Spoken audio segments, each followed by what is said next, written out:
Many Christians dream of stepping foot in the places where Jesus walked and taught, of seeing the land of the Bible come to life before their eyes. For centuries, Christians have taken pilgrimages to the Holy Land, the historic land of Palestine, to see the stories of their faith take shape in stone structures and lush desert valleys.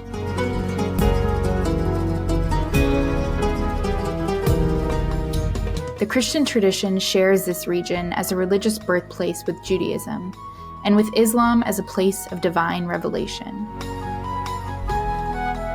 And yet, Christians have maintained a unique relationship with the land of the Bible and its holy sites since the 4th century CE.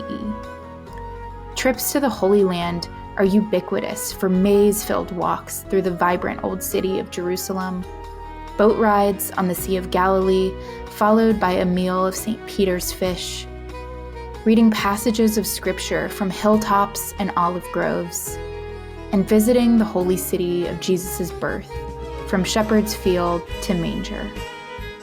Yet, between the lines of this Bible-colored view, there are the stark realities of those who live in the land, those whose stories often remain unheard by tour groups and religious pilgrims. Tourism in the Holy Land stops short of telling the whole story of the land, from biblical times to today. And the question begs, what lies in between, or perhaps right under our noses? What happens when Holy Land tours go beyond checkpoints and separation walls and leave no living stone unturned? Welcome to episode 2 of the Touring the Holy Land series hosted here on Across the Divide podcast. In this episode, I have a conversation with Stephanie Stidham Rogers, and we get into a lot about the history of Protestant pilgrimage in Palestine. Stephanie shares a bit about her unlikely journey into this research, the historical context of Protestant pilgrimages in Palestine, and she talks quite a bit about the cultural influences that shaped this phenomenon, the perception of the Holy Land as a frontier by American Christians, and she also talks quite a bit about how Orientalism shaped understandings of the Holy Land and the people who lived in it at the time.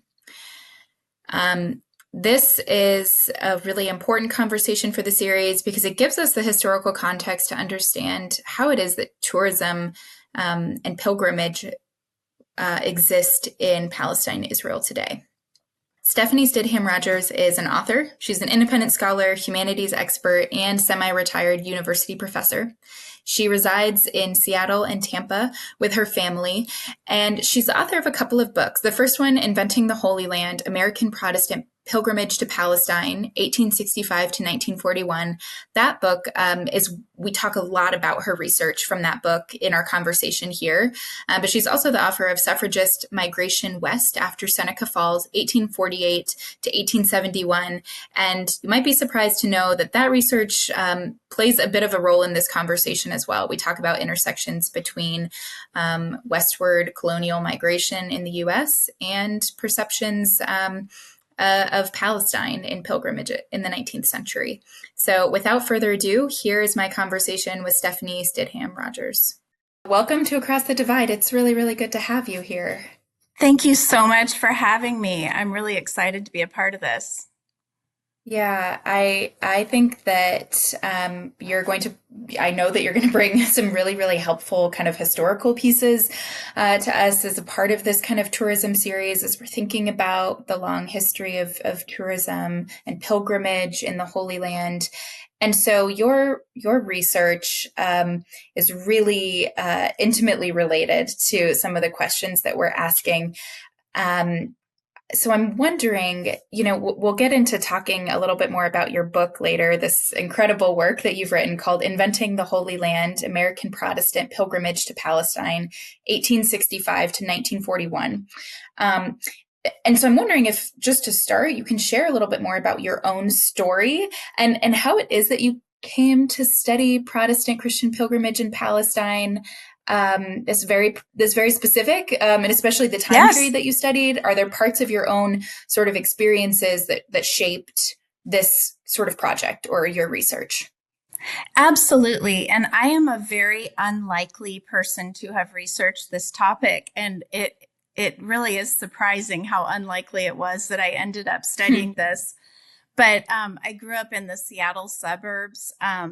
Both of my parents worked in science. I grew up in a Lutheran church and was not extremely taken with religion at that time because we spent 2 years going through Luther's small catechism, and that was not fun for me in my high school years. Yeah. But then, and Seattle is also known, I think they call it the nuns, because the Pacific Northwest is the least religious region of the United States. But I did attend Westmont College in Santa Barbara, California, which is an evangelical college. And that was my first encounter with California evangelicalism, which was another new experience for me.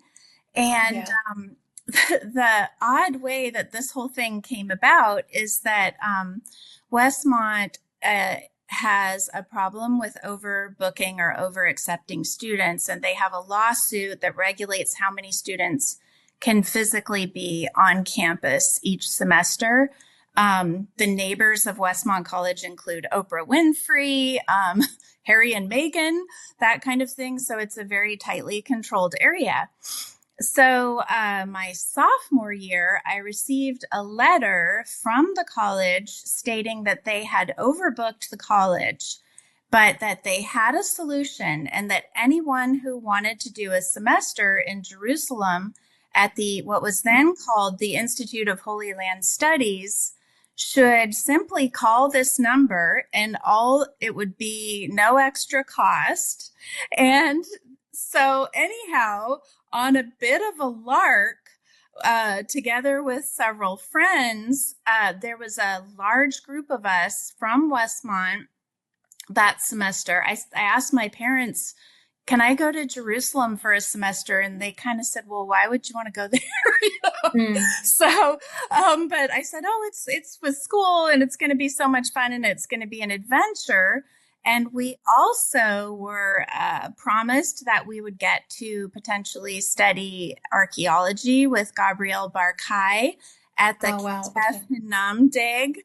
And I had seen the Indiana Jones movies, and I thought that that would be really fun to go. And I was 19 to go to Jerusalem and study archaeology, and how fun that would be. So when I arrived in Jerusalem, I was shocked to see so many people who were overtly or outwardly religious. And I ended up, I think I got up at 5 a.m. to go to Ketef Hinnom maybe twice. And then I opted out because, and for the archaeology enthusiasts out there, I'm sorry, because I know that's a famous dig, but I did not enjoy waking up at dawn and being in a dusty hole and digging with a paintbrush. Basically, it was not my jam.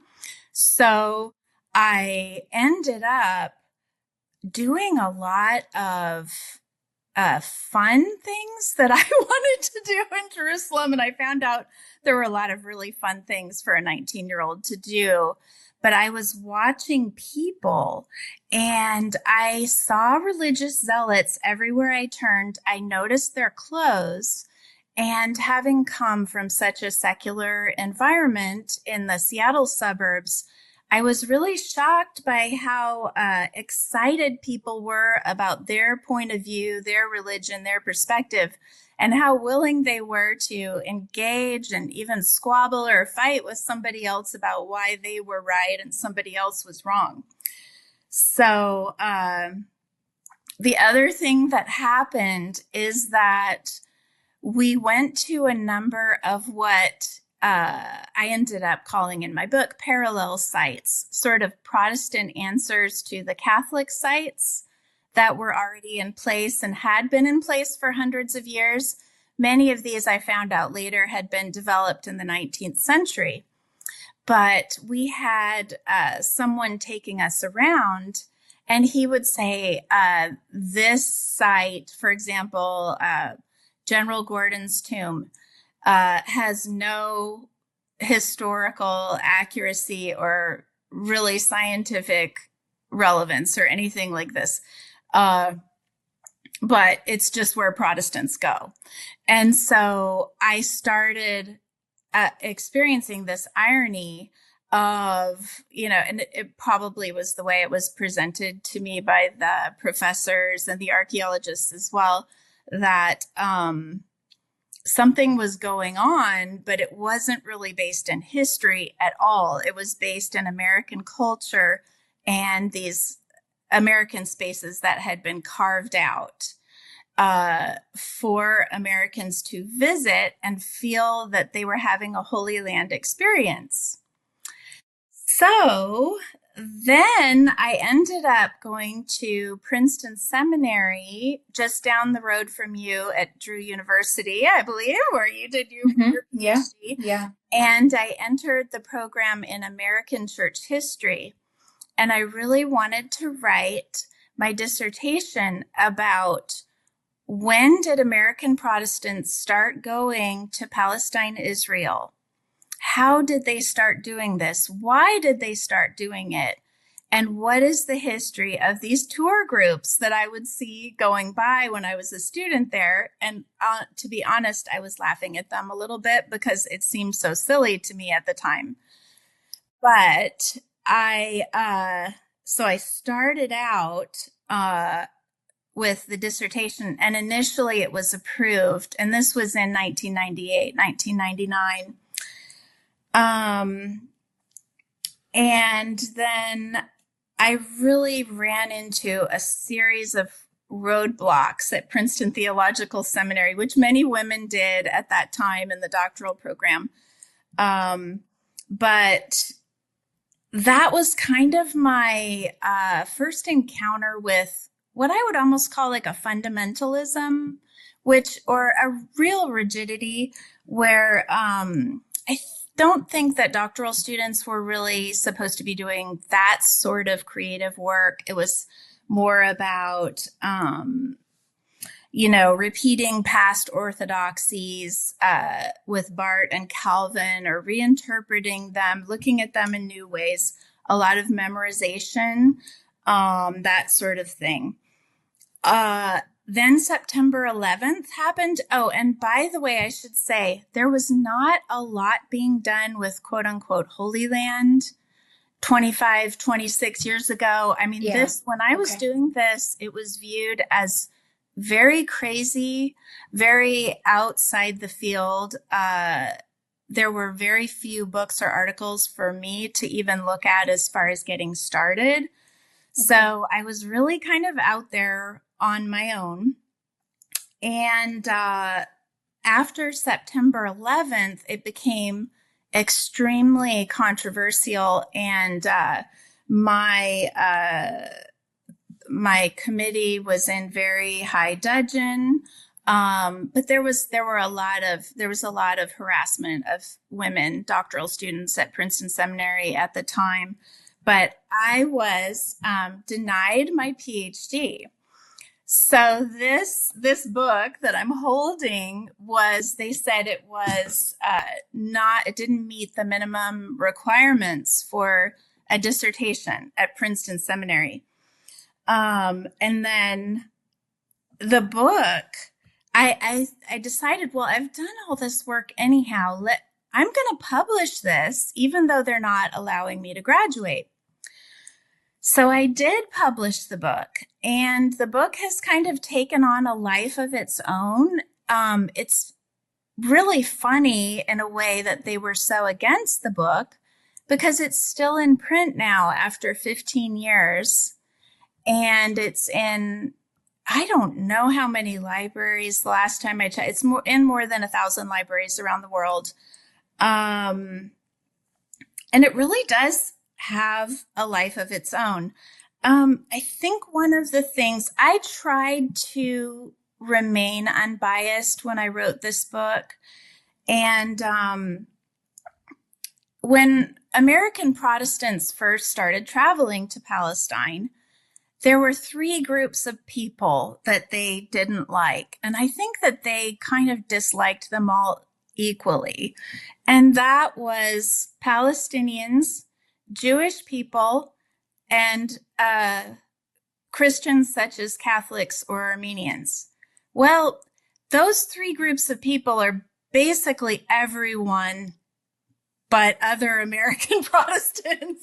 Yes. So yes. In my book, I deal with these three groups, giving them each a chapter, and hopefully trying to look in each situation in an unbiased way. What problem did the American Protestants have with this group of people? Why? And then move on that way.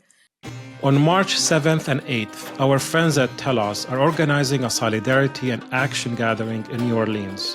It is intended for peacemakers, pastors, artists, and anyone else who wants to participate in building power in the movement for dignity and human rights in Palestine and Israel. We will hear from and be led by the next generation of Palestinian Christian leaders who are challenging the American church to own their responsibility and opportunity to participate in the possibility of justice, rather than remaining indifferent in the face of violence and genocide. And most importantly, we will strategize together how to reach each of our own contexts while growing movement-wide action. I will be there, and I would love to see you there as well. Join the movement of leaders choosing to speak truth to power with a bold and unified voice in defense of the dignity of our Palestinian siblings and on behalf of the future of all in Palestine and Israel. Register for this gathering at telosgroup.org/gathering 2025, telosgroup.org/gathering 2025. Stephanie, I'm wondering if we could take a turn and get into this phenomenon of Protestant Christian pilgrimage in Palestine. How did it gain traction in the 19th century? And can you help us understand maybe what some of the primary motivations of pilgrims were? What were some of the maybe events or other motivations that shaped this movement? Well, the primary texts for my book are based on bestsellers of the 19th century, which were Protestant travel narratives to Israel, Palestine. And people would feel like they took a sort of a virtual pilgrimage to Israel, Palestine, when they read these books. And they were very, very popular. The Pilgrim's Progress was a bestseller in the first half of the 19th century. And then in the second half of the 19th century, it was these actual pilgrimages. And Samuel Clemens, who we know as Mark Twain, he became famous when he wrote his book, which was a farce. Pilgrimage narratives were so popular at this time that he wrote a farce in 1869. It was called Innocents Abroad, or The New Pilgrim's Progress. And it's a hilarious book, even to read today. It's over 150 years old, but it's very funny, where he's providing a commentary on American Protestant pilgrims to Israel, Palestine. Some people view it as a Christian version of the Grand Tour of Europe. Definitely the invention of the steamship made it possible and people could travel. So a lot of prominent Protestant ministers were traveling there and writing books, and then they would become bestsellers. It was very economically profitable for these Protestant pastors to write these books. And there's a little bit of irony in that, because they would often critique the people who ran the pilgrimage sites and were making so much money charging entrance to American Protestants in the 19th century. And well, they're greedy, but they weren't thinking about the fact that they were writing these books that were going to make them very rich when they brought them back to their congregations. Wow. There's a general fascination with this area and an opening up time in the second half of the 19th century. Just throw out a few examples. Louis Comfort Tiffany travels there in the 1870s, and then he comes back and really starts his glasswork based on what he sees traveling there. Wow, okay. And then, there's this idea that it's very opposite to what we hear today, but that this idea that with the Orientalism, that the East is a more open society and creative. People were very tired of Calvinism and the heavy rules of Protestantism, and they wanted to go to the East and experience something new and exciting. P.T. Barnum of circus fame, he built his mansion in Connecticut and he called it Iranistan. And it's in the Moorish revival style. The Ringlings built their estate in Sarasota, Florida, and it was called Cadazan. And it was also Moorish revival. And this idea that you want to get to this magical Orientalist East. And then as all of this interest is happening, Near Eastern Studies departments are beginning to emerge in American universities in the 1880s. William F. Albright emerges as a figure, and he exemplifies a style of male bravado, manly, muscular Christianity, traveling to the Middle East in khakis and showing the Bible lands. All of a sudden, Sunday school curriculums in American Protestant Sunday schools in the 1890s now have maps of the Holy Land, and people are beginning to see the map and think of the place as a place that they have a connection to. In 1860, there was a wildly popular novel written by a woman called Alpheratus, and it talks about how a woman is educated almost as a Renaissance woman because she lives in the East and not in America, where she would be so constricted and limited in what she could study and do. And the novel is really a commentary on the patriarchy of American Protestantism and the oppression of women in the United States, and that women would have it better in the Orient if they could be educated there. Wow, that's fascinating. Yeah. And then 1876, George Eliot writes Daniel Deronda. In 1880, Lew Wallace writes Ben-Hur. And then Hitchens' Garden of Allah, which a film was made, an early 20th century film was made out of that. And then you have the racy East, where with Rider Haggard and several other authors writing sexual adventures set in the East. And then you have these new ideas of Jewish resettlement that are also entering the cultural conversation. And you have J.P. Morgan, J.D. Rockefeller, Philip Armour. They become Zionists and they start to speak out about Zionism. So there's a lot going on.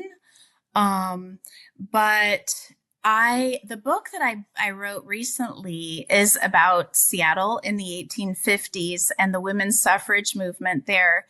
But the books are actually very similar to me because I think that it became, quote unquote, like a frontier, an American frontier with the ideas of manifest destiny. And when I use the term frontier, I do refer to the fact that this idea is of a place that's empty, where there's no people. And American Protestants should go there and civilize it. So, as they did with the Native Americans of the Pacific Northwest in Seattle. So anyhow, Protestants believed that history had stood still in Palestine, whereas in other places in the West, there had been developments and this sort of idea of the growth of Western civilization. In Palestine, they said history stood still, so anybody could travel there and see the Bible land, see it as it was. So they would take a picture of a random Bedouin family or a Bedouin man and say, there's Abraham tending his flocks. And then they would put these pictures into their travel narratives, and people really ate it up. So, Wow. Okay. There's so much here that you've given us to think with, but I just, even in response to what you just said, of this idea of a sort of empty land, a frontier, connecting this sort of idea towards the land of North America, and particularly the West, a frontier where, sort of American colonists were understanding it as empty, whereas there were, indigenous folks had been living there for a long time, caring for the land.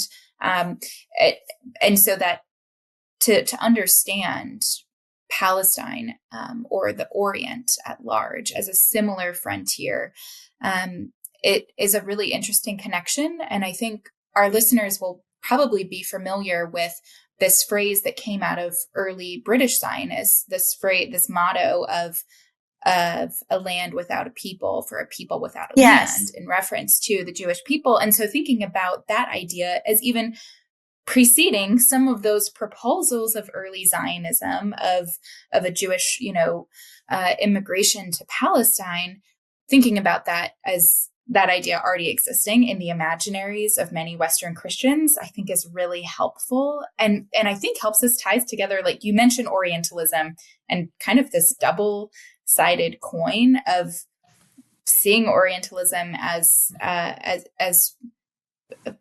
sort of progressive space ahead of the West in some regards, especially in relation to women's rights and empowerment, and yet at the same time understanding those people, the people that live in historic Palestine, as it's not even contemporaries, right? As just seeing them as ancient, seeing their land as empty. I think that's a really kind of helpful image that you've given us to think with. Well, great. And I think that, and I was joking before that there were three groups that American Protestants didn't like when they went to the Holy Land, which was basically everyone. But or they had problems with them. But one of the big issues that they had when they arrived there is they went to the pilgrimage sites, which had been in place for hundreds of years, Catholic and Armenian pilgrimage sites, and they would just recoil in utter disgust. They complained about sing-song rituals. This place is dirty, it's smelly, it's full of pilgrims. I'm seeing people with long hair. The decorations in the Holy Sepulchre are gaudy, and I'm seeing too much marble. I'm hearing bells. I don't like the smell of this incense. Why are there statues here? And then they would say that the Catholic and Armenian Christians were ignorant and corrupt, and they existed in a petrified state. And so they were really very upset about what they were seeing. So this is where you see those parallel sites almost immediately. And the British General Gordon was actually staying with the Spoffors, and he was sitting up on the roof looking out and thinking about all this in the 1850s.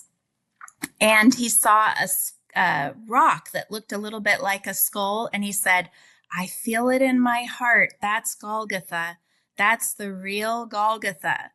So that is one of the first, that along with Robinson's Arch, those are the two earliest American Protestant shrines. And the most important thing that I think people should notice about them is that they are developed as out-of-door garden experiences. So American Protestants would like to experience the Holy Land outdoors. They would not like to be inside a building. They like gardens and they like the open air. Now, this has not gone unnoticed, and I did notice that about 20 years ago, they developed a Jesus trail in Israel for American Protestants to walk outside.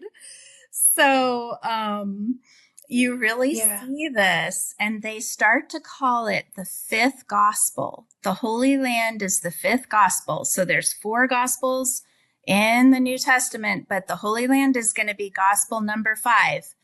And at this time also, you'll recall that American Protestants are feeling under assault from scientific claims and historical claims that the Bible is not historically and scientifically true, and that it's a more of a mythology or a different type of document. And some are really, especially within fundamentalism, they're wanting to claim that the Bible is a historical scientific document. And some people set out to the Holy Land to prove that this is all true and this really happened. And so it takes on this nickname. This is the fifth gospel. It's written in stone. You can't argue with a mountain. That type of thing. So. And yet there's particular people that are claiming the narrative, like a specific narrative that this mountain is telling. So that's set in stone. You can't argue with the landscape. And yet what's not being said is that there's a narrative being told about what that landscape is saying. Yes. And you see this really throughout the Holy Land. For example, the Garden of Gethsemane is a very popular Protestant spot because it's outside, there are trees. Now, this is one of the questions. Why do Protestants need to be outside when they're in the Holy Land? There's several different theories and several different answers. But, Henry, they have a need to spiritualize everything. Henry Van Dyke, who was a very famous minister at the time, he wrote something called the Psalm of the Unseen Altar when he was in the Holy Land. And the idea was that there's a better Calvary out there, and you can find it out of doors. You can find it in the wilderness. And Frances Willard actually took a Holy Land pilgrimage in the 1870s. And she said, mankind are golden calf makers. And so we have to stay away from any buildings at all when we're in the Holy Land. We have to stay outside. And then she wrote an account where she claims that she was anointed by the sea spray when she was there because she was outdoors under the sky, like all of these other Protestants. They all experienced the Holy Land outside. So you also mentioned, so you mentioned this, like everything that these sort of early Protestant ministers and maybe scholars are writing, their critiques of the holy sites that already existed, Catholic, Armenian, Orthodox. And so they have these really heavy critiques of these holy sites that already exist. But then I just heard you mention idolatry. And so I'm wondering if there's some sort of like theological sort of formulations that are being made on behalf of those Protestant travelers of perhaps seeing those, those previous sites or their structures, not only as maybe dirty or full of incense or whatever it might be, but as being idolatrous or as being like not the right form of worship. Could that be happening? Well, yes, the thought war between American Protestants and Catholics needed to be brought over to the Holy Land, definitely.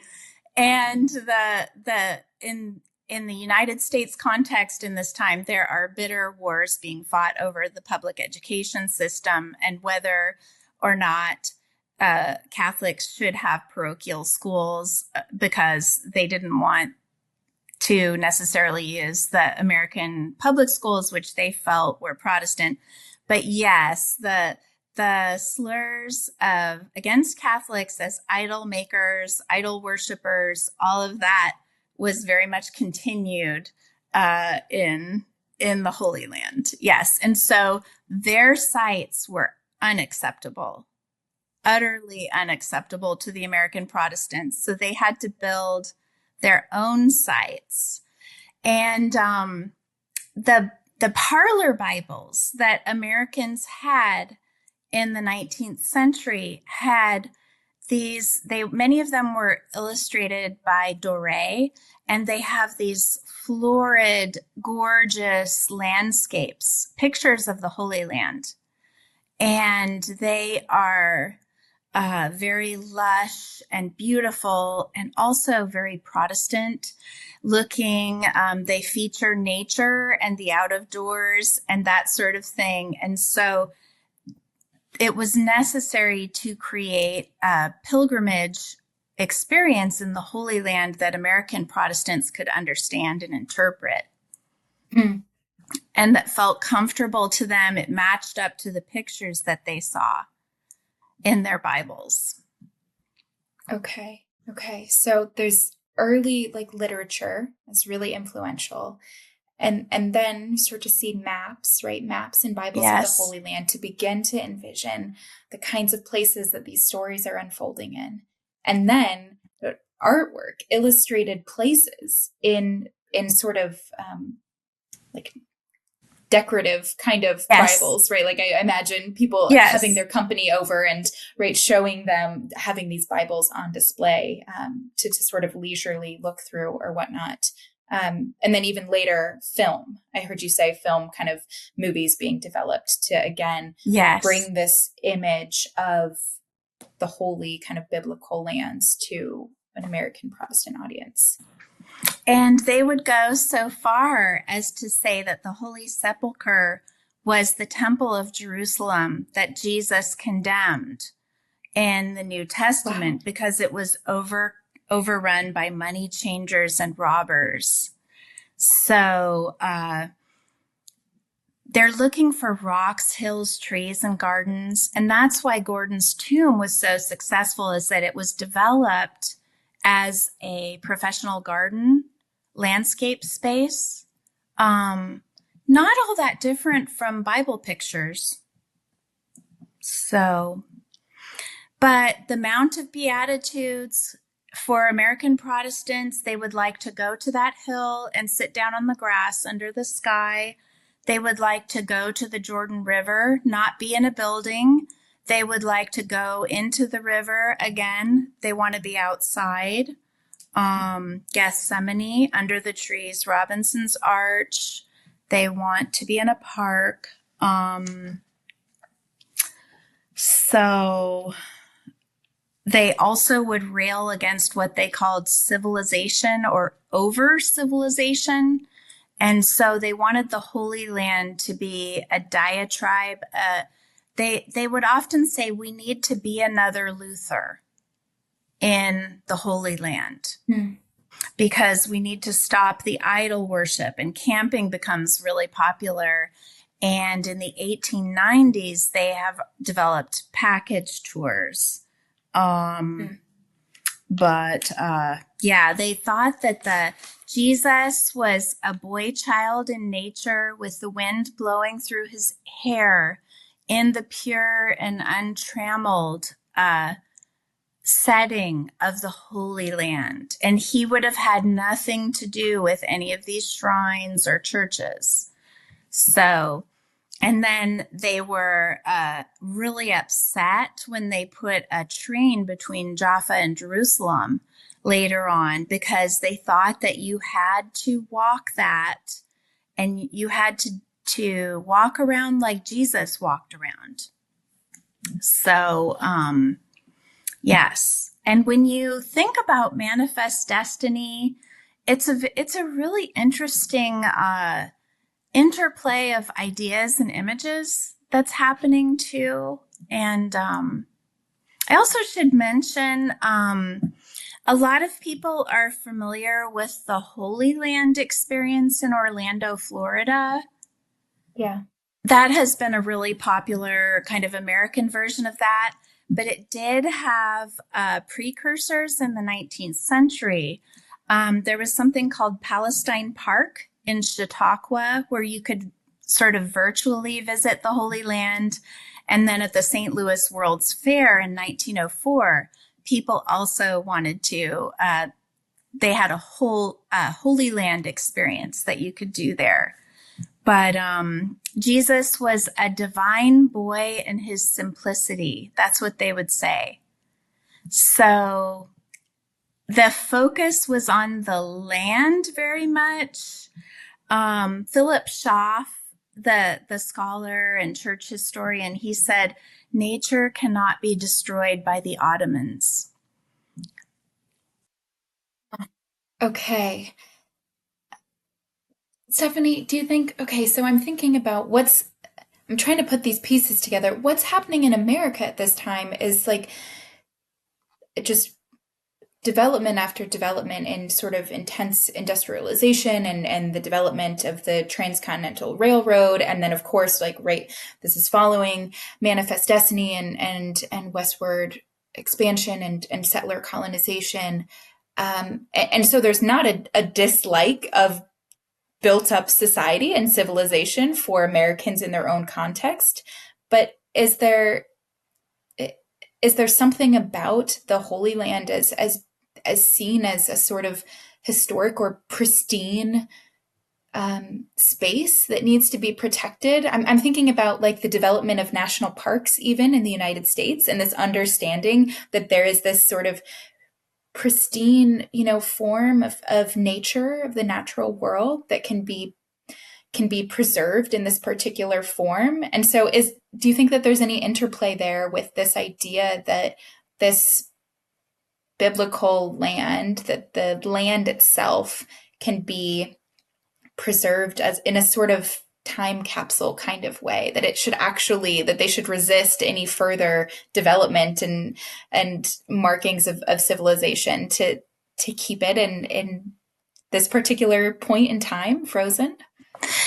I think you're really onto something. And I think that the people who lived in Israel, Palestine, or the Holy Land at that time were not a part of the Protestant picture unless they were being, portrayed in a snapshot as a biblical figure.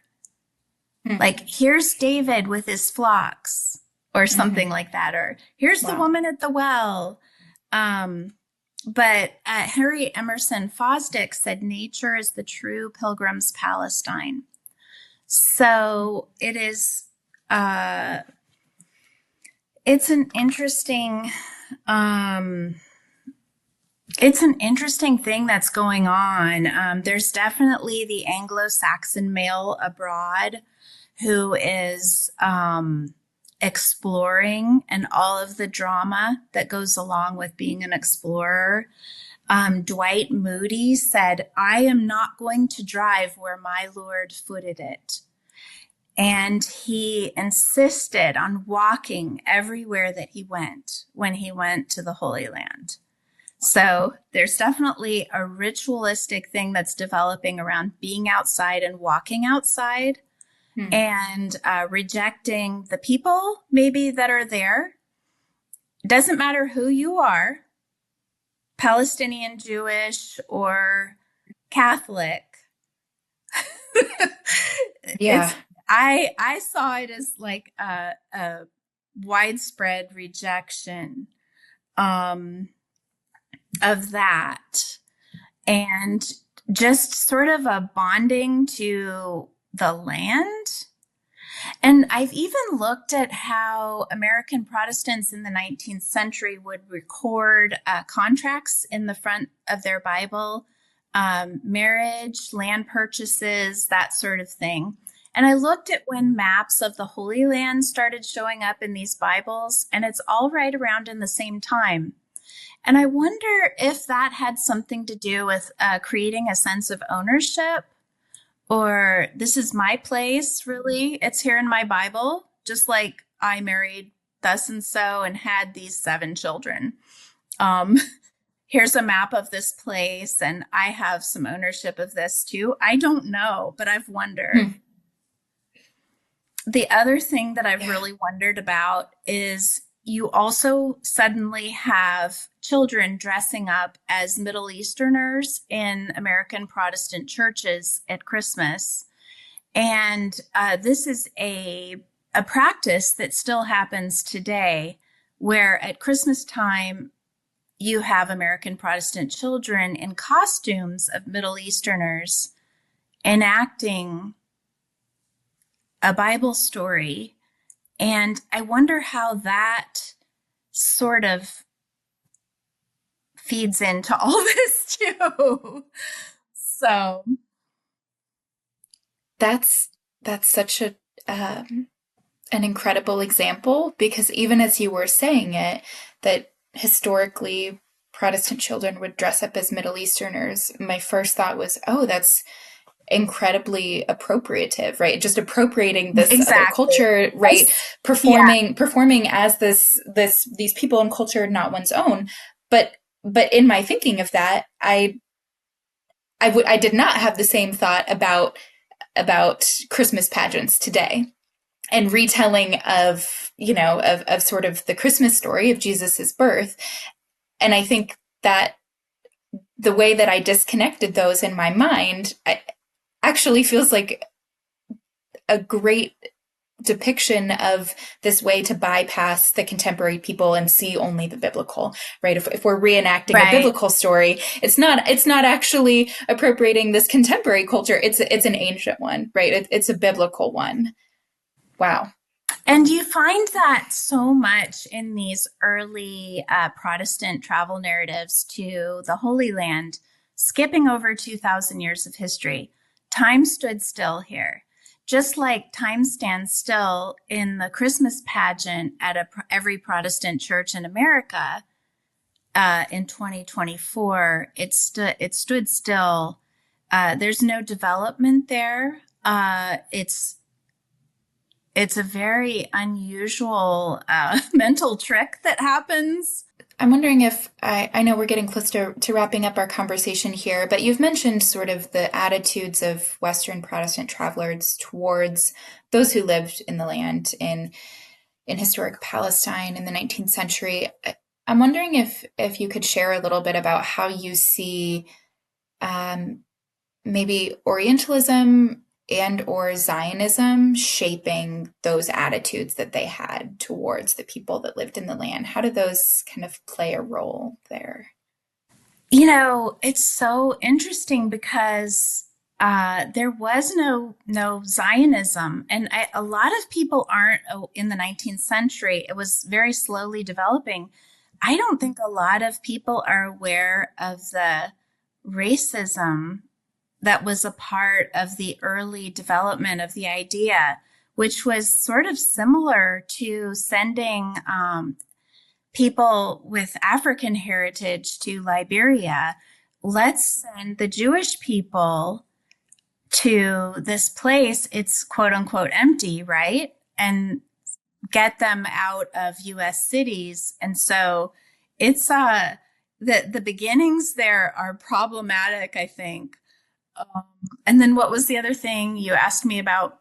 Well, I mean, and that sort of answered my question. I mean, it's related to Orientalism, because the racism that that you just kind of mentioned is both towards European or American Jews, right? That they're not wanted here, that we can send them to a historic homeland, but then also the racism through which the people that live in that land are viewed, so much so that they're dehumanized and they're not actually seen as inhabiting the land. They're seen as either biblical, ancient, or just non-existent at all, it seems. Yes, and you see the same treatment, I think, of the Native Americans of the Pacific Northwest, that they were a race that was going to be dying out and removed, and that was manifest destiny. that Protestant civilization would be brought to the Pacific Northwest. So yeah, I definitely, it's so funny when writing my second book, there were strange similarities for me, because I was with both books, I was writing about Americans traveling to a quote unquote uncharted place for them, and then writing letters home about it, and what they were seeing, what they were building, what they were doing with those projects. Wow. Yeah, I think it's really helpful for us to know those parallels as we think about even like the legacies of manifest destiny, and just colonization of the Americas, and maybe the legacies of tourism and pilgrimage in the Holy Land, as it's something that a lot of Protestant Americans still have a great interest and investment in today. And so if we know a little bit more of that history, we might be able to go into those kinds of settings and trips, even perhaps in a more nuanced and informed way. Yes, I think that when Americans travel, they want to be comfortable in the place that they go to, and it can't be too different from what they have and know at home. And so their customers, and it becomes a financial thing too, as well, about helping people to feel comfortable and happy in the new setting and creating something that fulfills their expectations as well. That's a pretty big project. So that is a project, and it strikes me then that there's this like exchange of this tourist exchange of, I'm looking for this kind of experience, this comfort, and here's what we can, on the other end, here's what we can provide to you to give you that. Would you still call that pilgrimage then? I'm curious. We didn't talk much about like the spiritual sort of aspect of this, except for I think kind of in relation to the land, and land is a spiritual place in a fifth gospel. But do you still see pilgrimage from Americans today, do you think? Or do you think it's more fitting to just call it tourism and acknowledge that there is this sort of exchange happening? I don't know, but I have a friend who is taking a round the world cruise, and it's almost 3 months long, and the cruise promises to take her and her husband to all the highlights of, everywhere that you should go in the world. And I said, well, are you going to Jerusalem? And she said, no, they've taken it. It's been taken off the itinerary. And I thought, what does that mean? What does it mean and I think I do see tourism on the decline, pilgrimage on the decline. I don't know if it's because people are becoming less religious. I know that my grandparents took a Holy Land tour in the 1960s, and it was a package tour, and they really enjoyed it and had a great time. I don't know that a lot of people in my generation, Generation X, want to go on Holy Land tours. I don't see that. I don't know about your generation. Do you see people in your... Yeah, it's an interesting question. And I think, I spent some time working with churches in the US who are interested in Israel-Palestine, maybe because of an interest in peace building, or because of an interest in traveling there.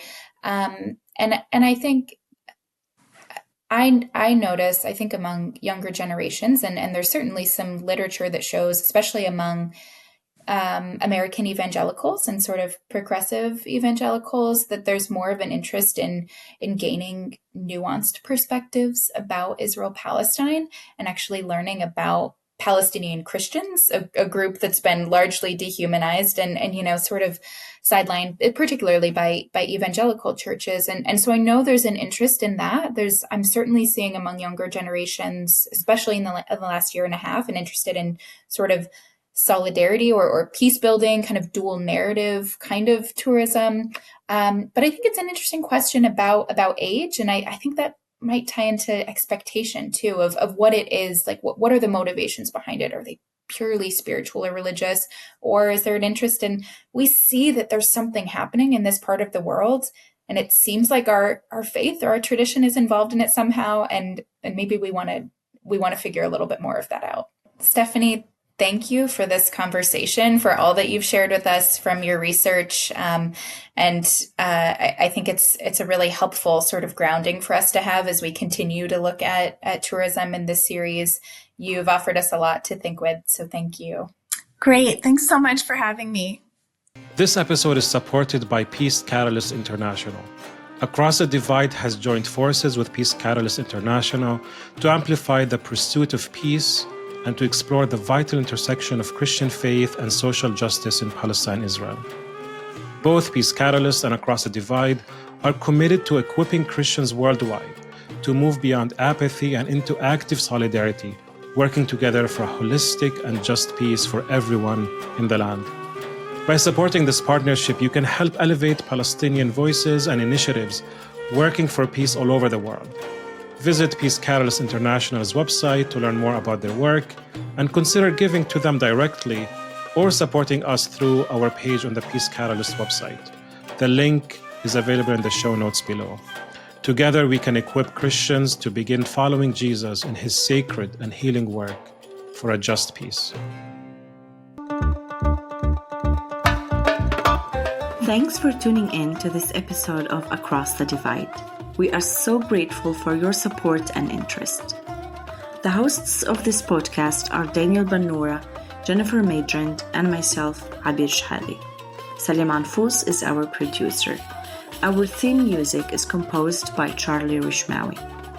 To help sustain the work of this podcast, please consider becoming a financial supporter of Across the Divide. Any donation amount makes a difference, and with a donation of as little as $5 a month, you will gain access to exclusive supporter-only content. Go to patreon.com/acrossthedivide to learn more and donate. For any feedback or suggestions, connect with us on Instagram at Across the Divide Podcast. Until next time, stay curious, stay passionate, stay engaged, and join us again on Across the Divide.